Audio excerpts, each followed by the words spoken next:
Alright, welcome to the Journey of Me garden series. I am going over in this video how do I kind of take these transplants, whether you get it from a local nursery or if there's seedlings that you grow from your local, grow in your garage. These are things that I'm doing to make sure that I am adding things to the garden.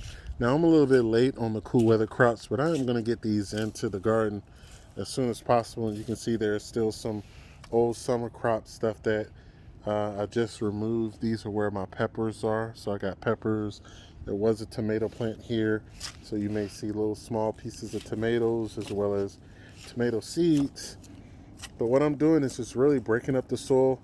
Now I don't have to break it up too much. This was some really good compost that I just put down, but I do make sure I top dress it with just a fresh layer of compost. And what I'm going to put here is planting my Mizunos. So these are Japanese mustard greens basically, and I'm going to put them right here because I feel like that's just the best spot that I want to put them. So what I do is I basically I have a little container here that I take a layer of compost, and I do rejuvenate my compost pile sometime with some, and this is just store-bought, some peat moss. Sometimes I use potting mix for other plants, but not for these plants. And basically I put it into my compost bin. So I have a compost bin that is here, and then I have just a compost bin that is grass clippings as well as other stuff that I have not uh, fully decomposed yet. But this is the stuff from I guess the previous spring that I'm putting into here, as well as just a little peat moss. But I don't need peat moss for everything, so just for whenever you want to keep, I know peat moss is in here, but whenever you want to keep that soil nice and moist, you do throw a little bit of peat moss with this compost. But this has a lot of the nutrients that I need, so I like that dark part that's underneath it. That's the real compost that is here, so definitely leverage that, and I put it into the bucket. Also over here I have a mulch bin that I've been using, but if you look at the bottom here, there's really good mulch that have decomposed. You see right in here. So I use this almost as a mixture sometime whenever I want that nice broken down mulch that is here. Really helps whenever you add that to your compost blend. So I do take some of that and I do bring it over here into my compost bin, but I'm not going to get into all that right now. Right now I just need this for the current distress. And again, I'm just planting some things that I got from the nursery. So we've got Lauren there. So watch out, Lauren. And basically, I take some of that and I just top dress it. So I'll just sit that right there. Just top dress some of that compost. Parts that there's a stick or anything in it, you just throw it to the side. But basically, you want to top dress that because that's gonna give it some really good nutrients. Also, there's worm castings that I may use depending on the plant.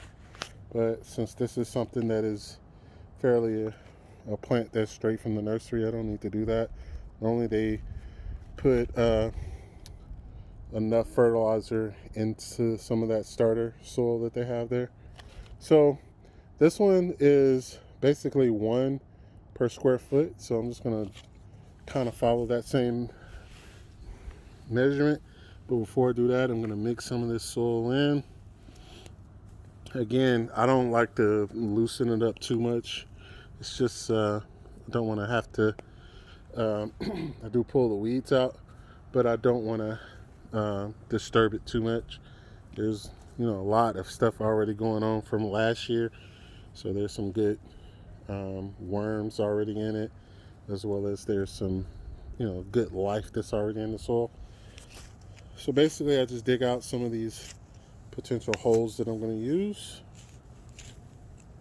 So I need 6 of them, 1 per square foot.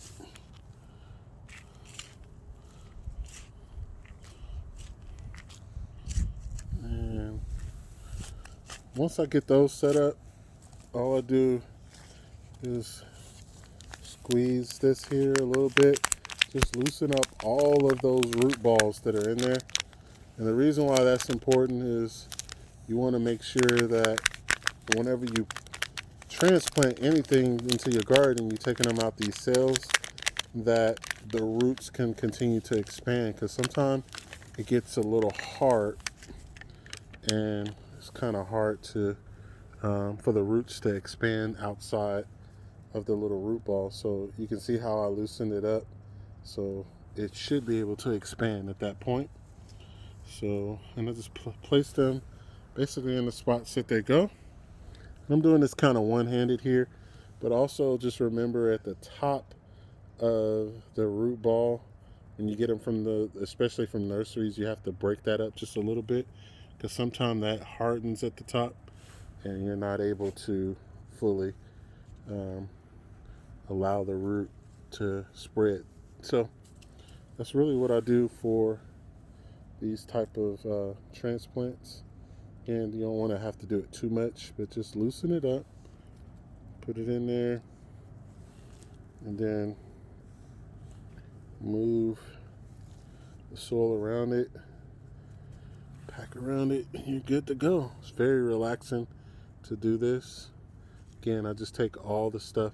Sometimes you may have clay in your soil, and if you have any lumps of clay, go ahead and break that up, because that's extra nutrients that your plant needs. So this is a lump of clay.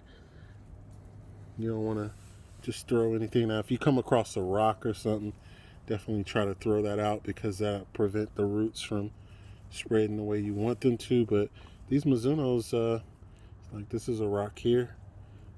I'll just throw that to the side. But these Mizunos look like they definitely grow. I will do a video later on how well they're growing. But by then, you got a lot of life in the soil. This is my second round in doing this, so got a lot of life in the soil. Grab some more compost here. So you want to just use what you currently have, so that you don't have to basically deal with disrupting the soil too much. And of course, if there's any weed roots or anything, you want to pull those up and toss those aside. All right, cool. Let me know if there's any plants that you're transplanting, if there's any tips or tricks that you do whenever you get a plant from your local nursery and throw it into your garden. So we all know what we're doing, and successful.